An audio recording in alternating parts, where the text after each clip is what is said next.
ba yung kamay mo? Wait lang. Lisa. Opo. Nay, pakihelp naman yung kamay niya na ikot ata sa kabila.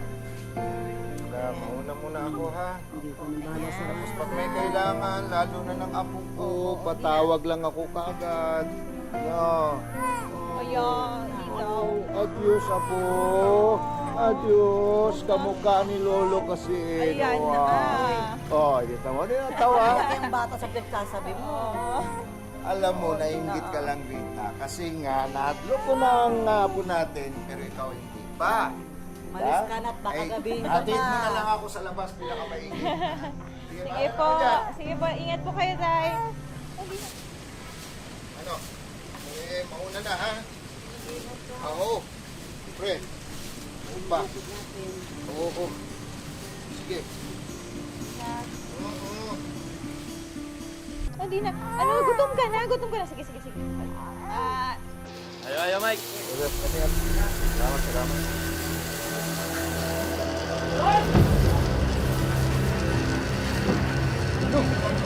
Inom! Uy, yung makina! Patayin nyo! Dito doon!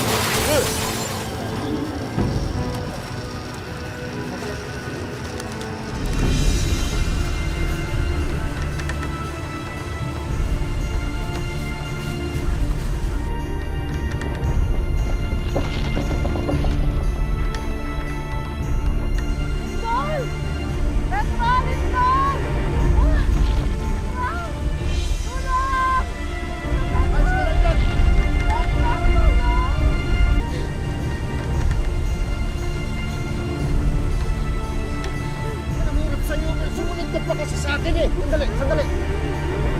Ah!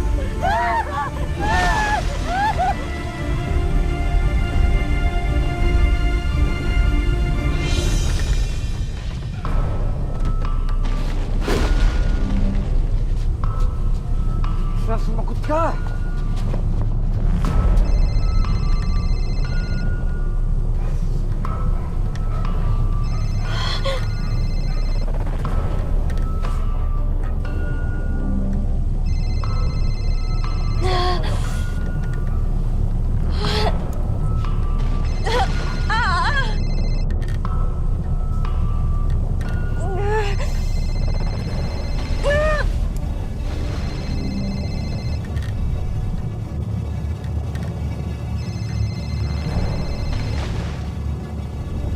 Tulong!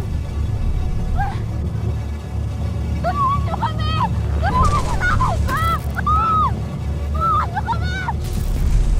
Tulungan niyo kami! Tulong!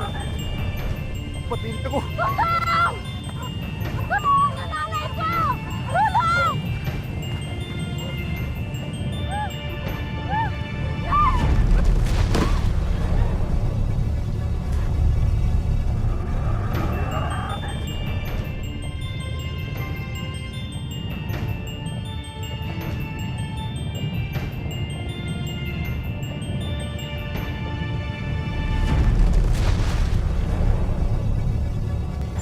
Siya, okay ka lang? Oo. Ikaw? Okay lang ako. Ang lakas nun ah. Oo nga eh.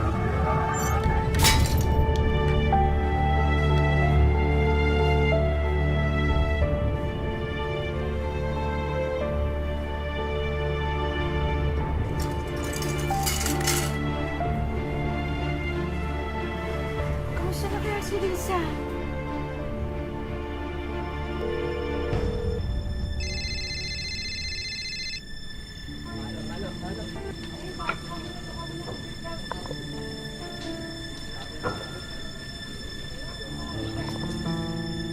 Ayos ka lang. Ayos lang ako. Tayo na, tayo na. Risa! Lisa! Lisa! Lumindol! Lisa! Risa! Yung apo natin! Ano ba yan? Lisa! Dali, baka ako ano matakang mo.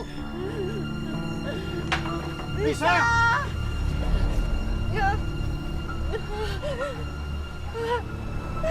Oh, tulong!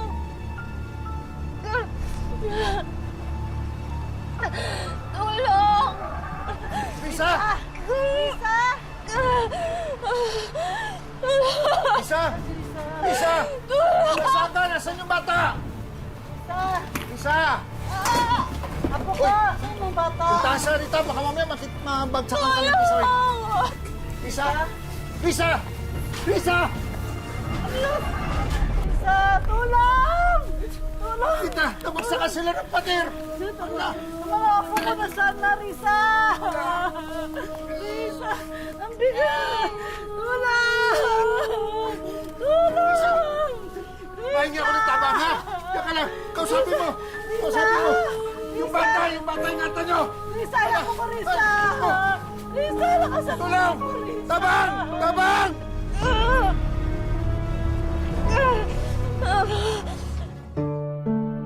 Noong ika-6 ng Hulyo ng taong ito, isang malakas na lindol ang tumama sa Kabisayaan. Sinira nito ang maraming istruktura, kalsada at mga tahanan. Ngunit higit sa lahat, marami itong buhay na winasak at permanenteng binago. Isa na rito ang pamilya ni Risa Rosales, isang ina na handang isakripisyo ang kanyang buhay para sa nag-iisang anak. Magandang araw po mga kapuso. Ako po si Vicky Morales at ito ang Wish Ko Lang.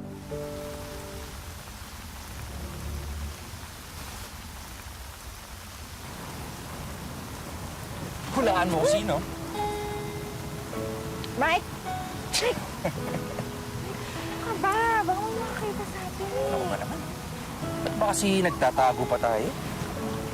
Eh, di ba alam mo naman ng mga magulang ko? Ayaw pa nila ako magka-boyfriend. Tsaka gusto mo nila makapagtapos ako ng pag-aaral. Lahat naman siguro ng magulang, ganun, di ba? Ayaw nilang magka-boyfriend ka o ayaw lang nilang mahirap na kagaya ko? Ano ka ba? Anong ganun? Eh, siyempre. O, ikaw ba? Sige. Kapag nagkaanak ba tayo, gusto mo magka-boyfriend agad? Nagkaanak tayo? Oo. Bakit? Ayaw mo ba? So, ang ibig sabihin ba nito, gusto mong bumuo ng pamilya kasama ako? Ha? Mainit. Siyempre. Nakakita. Uy, umuulan. Lisa, I love you. I love you too. Halika na, umuulan na. Umuulan na.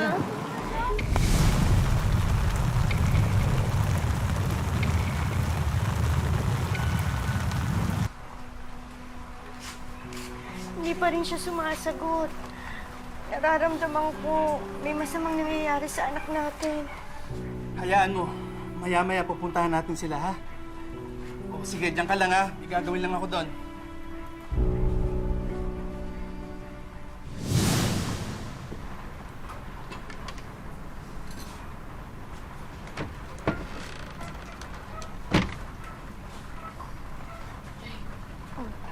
Masama ba ang pakiramdam mo? May sakit ka ba? Hindi, okay lang naman ako. Okay lang. Eh, saan ka ba kasi pumupunta palagi? Papadala sa ata ang lakwatsa mo. Nay, kasama ko lang ho yung mga dati ko, classmates. O, sige na. Upo na, kumain ka na.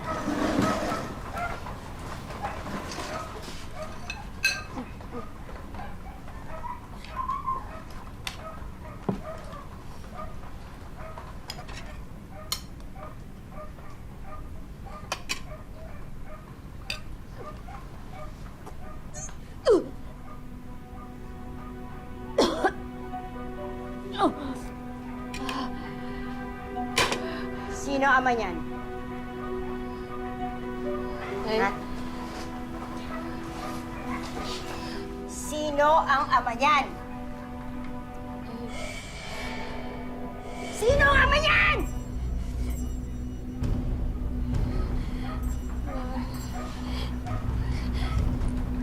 Nay,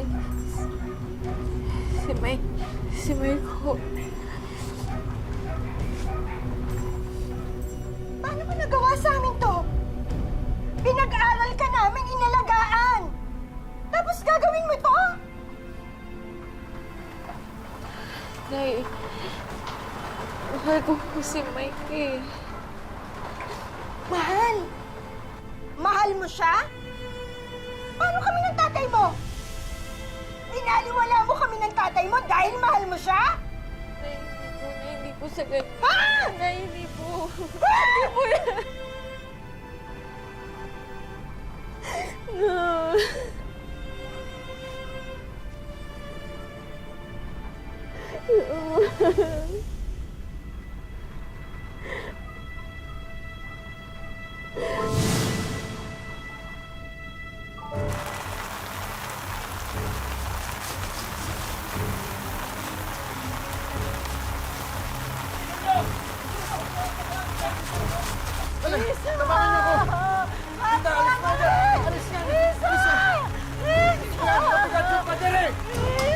Ano gagawin natin? Isa!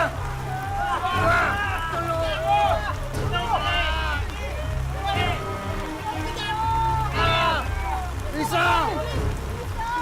Isa! Huwag ka matakot! Dito na kami!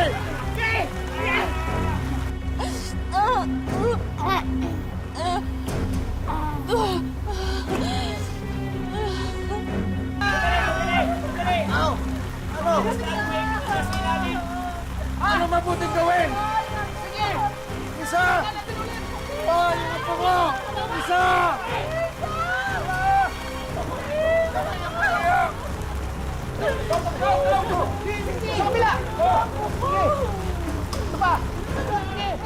Sa ilalim ng mabigat na gumuhong pader, unti-unting nanghihina na si Risa. Pero pipilitin niyang lumaban para hindi madaganan ang kanyang anak.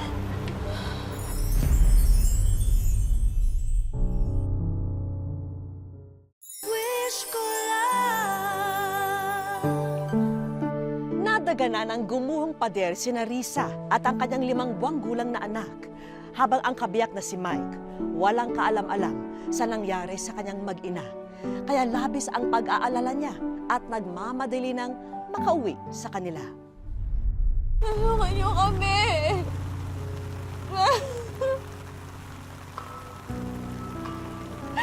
Tulungan.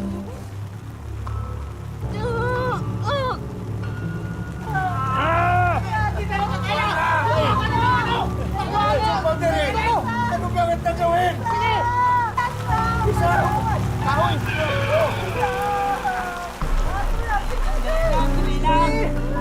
Kapit lang! Tulong.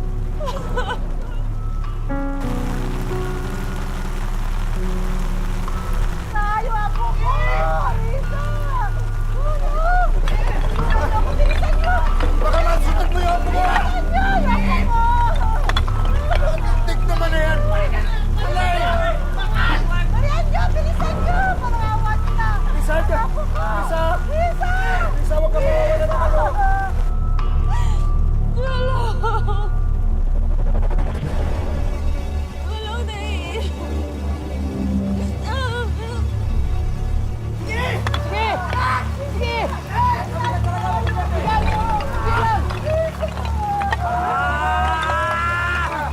Lisa, sandali lang! Hanap kami na ibang paraan! Hintay natin na sa bayan. Kunin nyo na lang kaya yun. Kakatawag lang sa bahay. Sarado na lahat ng kalsada. Baka matagal pa bago makarating dito. Sige na lang, buhatin na nga dito! Sige na!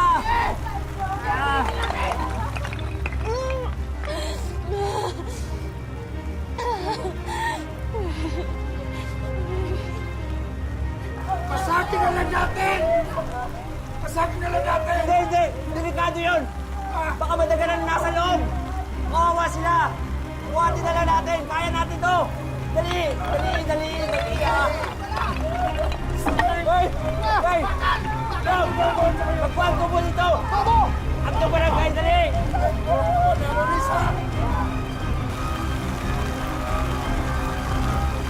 Sige, sige!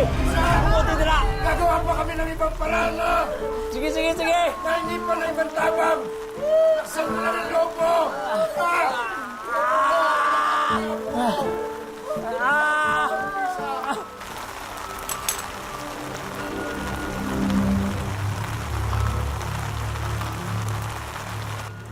halong pagod at panghihina na rin ang nagpapahirap kay Risa. Kaya tila huling lakas na ang ginagamit niya para sanggahin ang konkretong pader.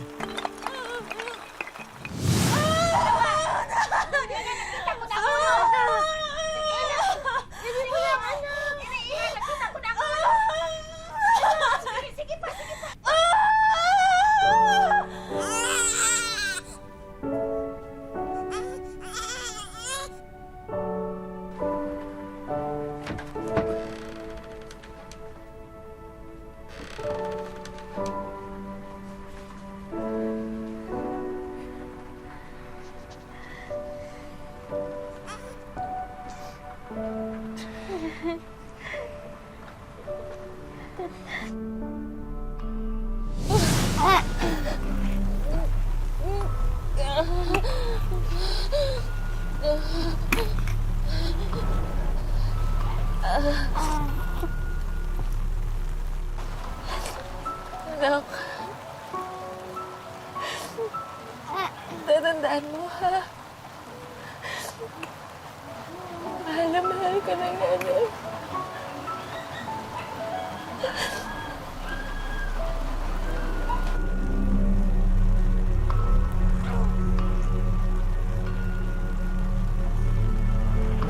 Tigas, Inong!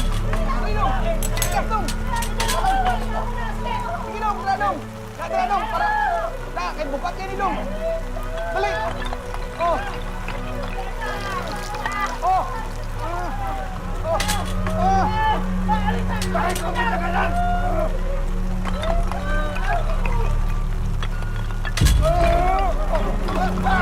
Isa! Isa! Isa! Isa! Eh! Sana lang!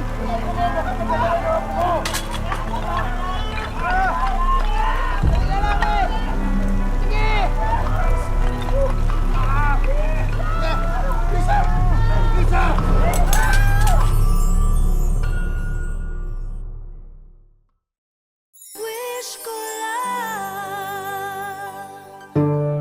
Dahil malayo sila sa syudad, walang sapat na kagamitan ang mga tao upang alisin sa pagkakaipit sa gumuhong pader sina Risa at ang kanyang anak. Sa gitna ng kawalan ng pag-asa, ipinapasa Diyos na lamang nila ang kanilang kapalaran.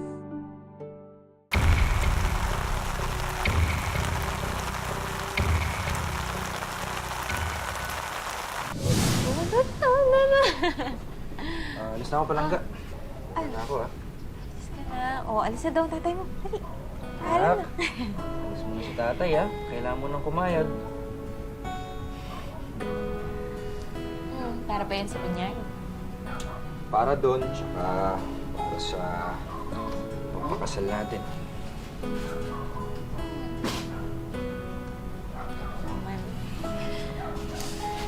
Oo.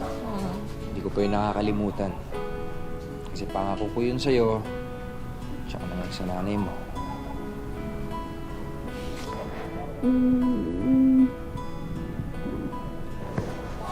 Pero alam mo, hindi naman natin kailangan magmadali eh.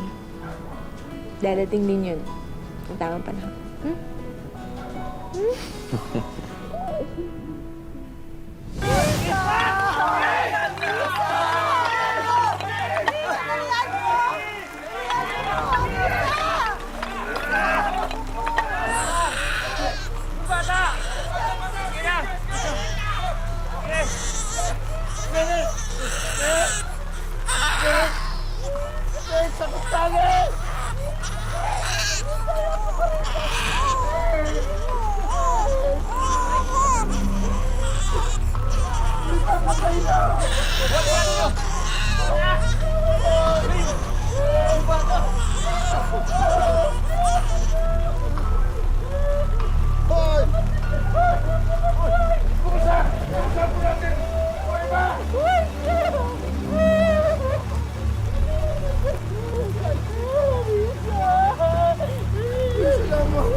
Lisa!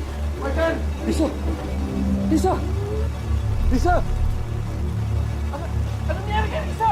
Lisa! Lisa? Michael, Ano nangyari kay Lisa? ano kami nag-uwi?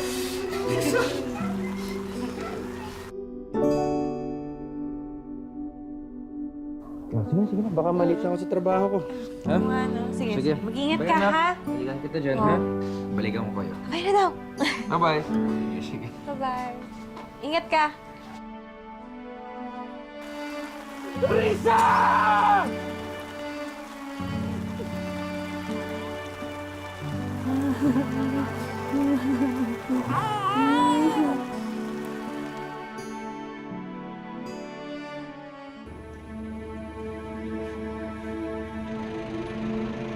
Isang buwan na ang nakalipas mula nang yanigin ang isla ng Leyte ng lindol na may lakas na magnitude 6.5.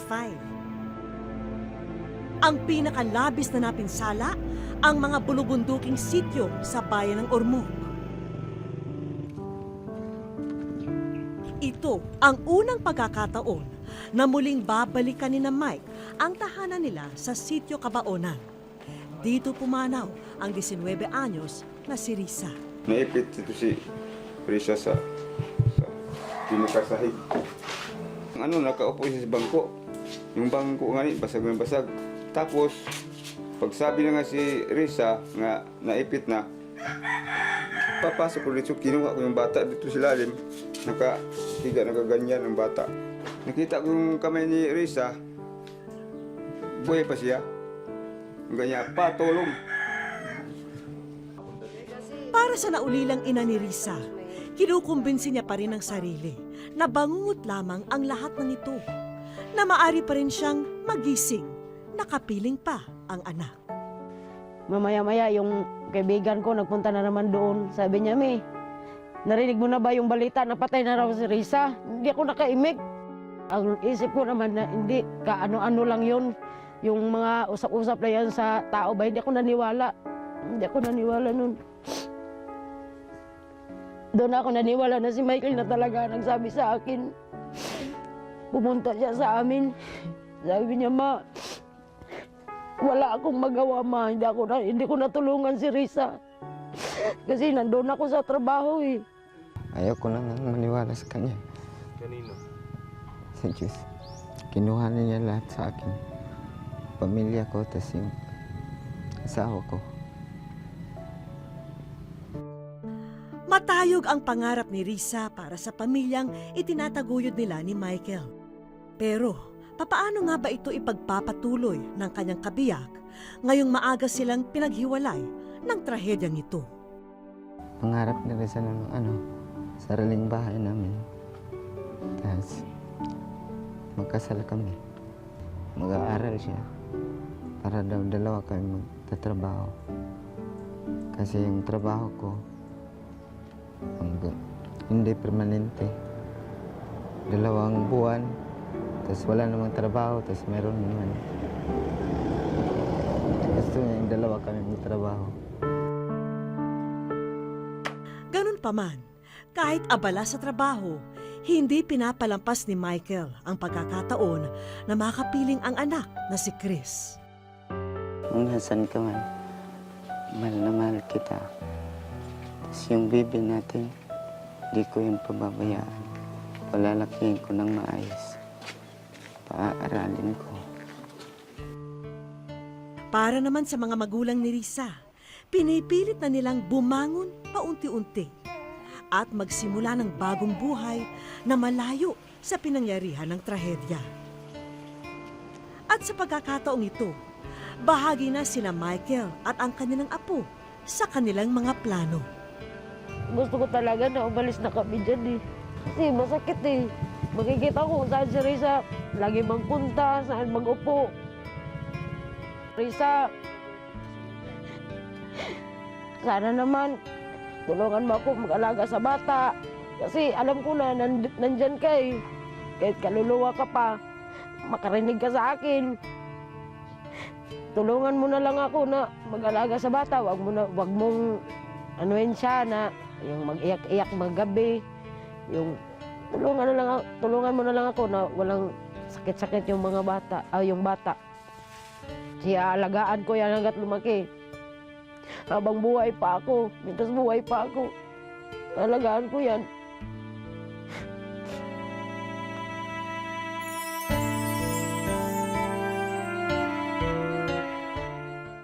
Sa aming pagbabalik, pero may napansin silang kakaiba sa pagbisita nila sa puntod ng umagang yun. Kayo ay nasa.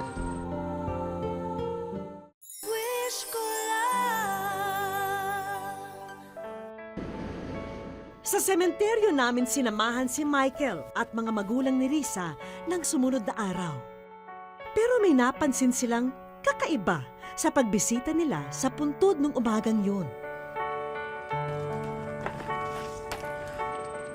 Niyanig man ng trahedya ang inyong tahimik na pagsasama. Naway maipagpatuloy nyo ang buhay sa mga naiwang alaala. Kayo ay nasa.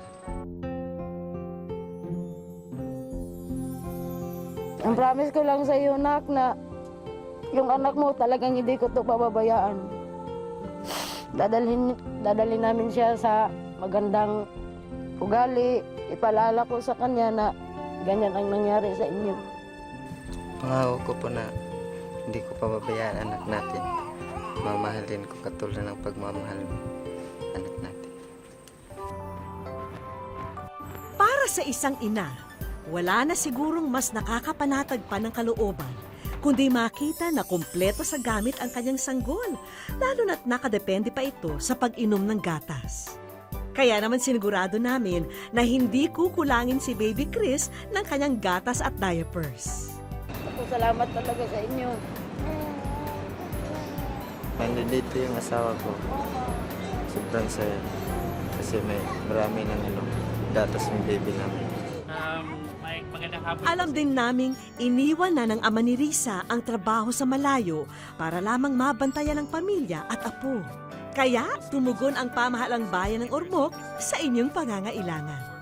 Nagbibigay ng job order na trabaho starting po sa September sa ama po ng namatay po.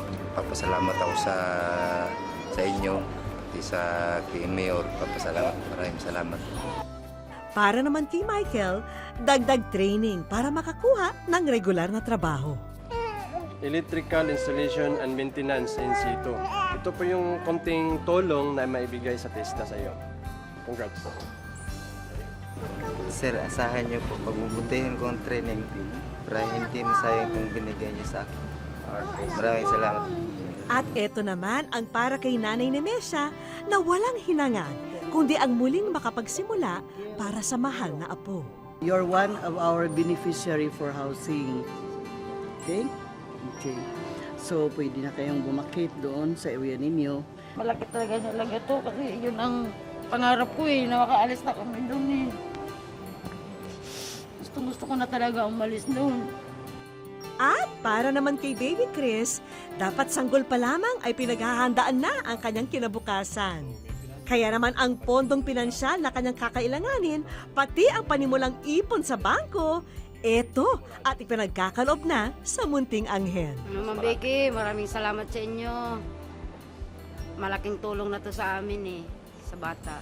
Maraming salamat. Hanggang sa huli, nagsakripisyo si Risa para kay Baby Chris Michael. Ngunit hindi raw dapat pagkaitan ng magandang kinabukasan ang bata. Pagpapatunay ito ng hangganan ng pagmamahal ng magulang sa kanyang anak. Maraming salamat po mga kapuso. Ako pumili si Vicky Morales at ito ang wish ko lang. Wag na wag kang susuko.